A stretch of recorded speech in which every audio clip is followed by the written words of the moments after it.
While the world is focused on Ukraine and Taiwan, China is cleaning up on another front. When it comes to trade, Beijing is eating the U.S.'s lunch. Hello, I'm Steve Forbes, and this is What's Ahead, where you get the insights you need to better navigate these turbulent times. The huge Asia-Pacific region, 30% of the global economy, is the fastest growing area in the world, and China's dominance is increasing. Key to Beijing's expansion is trade, and here the U.S. is floundering. Shame on Washington for letting this happen. A little over a year ago, 15 Asian-Pacific nations, including China, signed a free trade pact called the Regional Comprehensive Economic Partnership. It is the world's largest such trading bloc, bigger than the European Union and NAFTA. It is coming into effect now, and the implications are huge. The pact sharply reduces tariffs, eliminating these taxes on 90% of the imports of these countries in coming years. For instance, the agreement removes tariffs on 86% of Japan's exports to China. It'll fuel more growth by making it easier to build sophisticated supply chains across borders at a time of growing protectionism and trade barriers. China is a huge winner. China's exports to Asia have tripled in recent years, but China's imports have also exploded, making other countries' growing prosperity more and more dependent on the China market.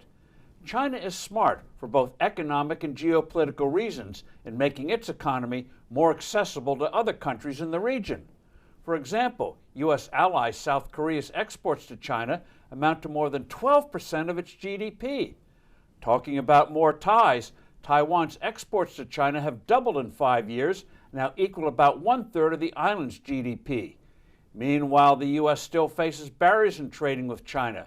Despite the tariffs imposed by President Trump and retained by President Biden, our trade deficit is nearly $400 billion.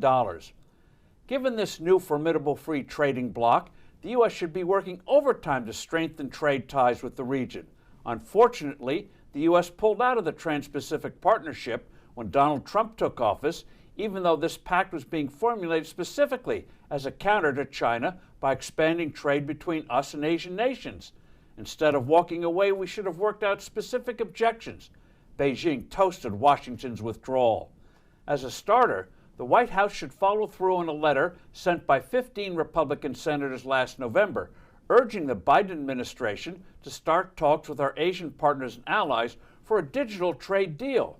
Singapore, New Zealand, and Chile have concluded such an agreement, which, of course, Beijing now wants in on. We should also re-engage with the Trans-Pacific Partnership. Unfortunately, our government shows little real interest in pursuing such vital trade matters. This is economic and geopolitical dereliction of the first order. I'm Steve Forbes. Thanks for listening. Do send in your comments and suggestions. I look forward to being with you soon again.